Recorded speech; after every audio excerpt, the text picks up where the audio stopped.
आज मैं एकादशी व्रत कथा लेकर आई हूँ, सुना रही हूँ। आज का कथा का नाम है सफला एकादशी व्रत कथा। आप लोग सुनिए, सुनने मात्र से सारी पूरी आप लोग को प्राप्त हो जाएगी। शेयर करिए। और सफला एकादशी का व्रत तो सभी करते हैं। 26 एकादशी में एक एकादशी ये भी है, सफला एकादशी व्रत। आइए सुनते हैं विधि पूर्वक। विष्णु हरि की जय। मोक्षदा एकादशी की व्रत कथा को सुनकर अर्जुन ने प्रसन्न होते हुए कहा, हे कमर नयन, मोक्षदा एकादशी की व्रत कथा सुनकर मैं धन्य हो गया। हे मधुसूदन, अब आप पौष मास के कृष्ण पक्ष की एकादशी की महिमा बताने की कृपा करें। उस एकादशी का क्या नाम है, उस दिन किस देवता की पूजा होती है और उसके व्रत का विधान क्या है। मुझ पर कृपा करते हुए यह सब आप मुझे विस्तार पूर्वक बताएं। अर्जुन की जिज्ञासा सुन श्री कृष्ण ने कहा, हे कुंती पुत्र, तुम्हारे प्रेम के कारण मैं तुम्हारे प्रश्नों का विस्तार सहित उत्तर देता हूँ। अब तुम इस एकादशी व्रत का महात्म्य सुनो। हे पार्थ, इस एकादशी के द्वारा भगवान विष्णु को शीघ्र ही प्रसन्न किया जा सकता है।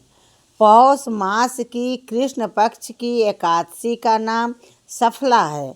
इस एकादशी के आराध्य देव नारायण हैं। इस एकादशी के दिन श्रीमन नारायण जी की विधि के अनुसार श्रद्धापूर्वक पूजा करनी चाहिए। हे पांडुनंदन, इसे सत्य जानो कि जिस तरह नागों में शेषनाग, पक्षियों में गरुड़, ग्रहों में सूर्य चंद्र, यज्ञों में अश्वमेध और देवताओं में भगवान विष्णु श्रेष्ठ है, उसी प्रकार व्रतों में एकादशी व्रत श्रेष्ठ है। हे अर्जुन, एकादशी का व्रत करने वाले व्यक्ति भगवान श्री हरि को अति प्रिय है।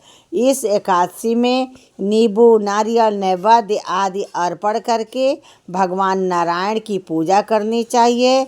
मनुष्य को 5 सहस्त्र वर्ष तपस्या करने से जिस पुण्य का फल प्राप्त होता है, वही पुण्य श्रद्धापूर्वक रात्रि जागरण सहित सफला एकादशी का उपवास करने से मिलता है। हे कुंती पुत्र, अब तुम सफला एकादशी की कथा ध्यानपूर्वक सुनो। प्राचीन समय में चंपावती नगरी में महिष्मान नामक एक राजा राज्य करता था। उसके 4 पुत्र थे। उसका सबसे बड़ा शुंभक नाम का पुत्र महापापी और दुष्ट था। वह हमेशा पर स्त्री गमन में तथा वेश्याओं के यहाँ जाकर अपने पिता का धन व्यय किया करता था। देवता, ब्राह्मण, वैश्य आदि सुपात्रों की निंदा करके वह अति प्रसन्न होता था। सारी प्रजा उसके कुकर्मों से बहुत दुखी थी, परंतु जुअराज होने के कारण सब चुपचाप उसके अत्याचारों को सहन करने के लिए विवश थे और किसी से भी इतना साहस नहीं था कि कोई राजा से उसकी शिकायत करता। परंतु बुराई अधिक समय तक परदेश में नहीं रहती।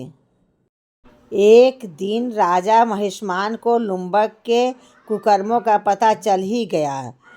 तब राजा अत्यधिक क्रोधित हुआ और उसने लुम्बक को अपने राज्य से निकाल दिया। राजा पिता द्वारा त्यागते ही लुम्बक को और सभी ने भी त्याग दिया। अब वह सोचने लगा कि मैं क्या करूं, कहाँ जाऊं। अतः अंत में उसने रात्रि को पिता के राज्य में चोरी करने की ठानी। वह दिन में राज्य से बाहर रहने तथा और रात्रि को अपने पिता की नगरी में जाकर चोरी तथा अन्य बुरे कर्म करने लगा। रात में वह जाकर नगर के निवासियों को मारता तथा कष्ट देता। इसमें वह निर्दोष पशु पक्षियों को मारकर उनका भक्षण किया करता था। किसी किसी रात जब वह नगर में चोरी आदि करते पकड़ा भी जाता तो राजा के डर से पहरेदार उसे छोड़ देते थे। कहते हैं कि कभी कभी अनजाने में भी प्राणी ईश्वर की कृपा का पात्र बन जाता है। ऐसा ही कुछ लुम्बक के साथ भी हुआ। फिर पिता और भाइयों ने मिलकर उसे राज्य से बाहर निकाल दिया। लुम्बक उस नगर से निकलकर गहन वन में चला गया। वहीं रहकर उस पापी ने समूचे नगर का धन लूट लिया। उस दुष्ट का विश्राम स्थान पीपल वृक्ष के निकट था। उस वन में वह वृक्ष देवता माना जाता था। पाप बुद्धि लुम्बक वही निवास करता था। बहुत दिनों के पश्चात एक दिन किसी संचित पुण्य के प्रभाव से उससे एकादशी व्रत का पालन हो गया और उसी के फल से लुम्बक की सभी पाप कष्ट हो गई। उस दिन सफला एकादशी का व्रत था। अज्ञानतावश व्रत करने से उसके सभी पाप कष्ट हो गए और वो मोक्ष को प्राप्त हुआ। बोलिए श्री विष्णु हरि की जय हो। इस बार सफला एकादशी 15 दिसंबर को पड़ रहा है और कामना से किया जाता पौष मास की सफला एकादशी बहुत पुण्य वाली होती है। इस दिन अन्न वस्त्र और तिल का दान करने से पितरों को तृप्ति मिलती है और जीवन की परेशानियां दूर होती है।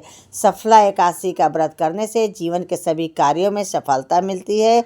भगवान विष्णु और देवी लक्ष्मी की कृपा से आयु वृद्धि होती है, परिवार में सुख शांति आती है और आर्थिक सफलता मिलती है। बोलिए विष्णु हरि की जय, लक्ष्मी माता की जय।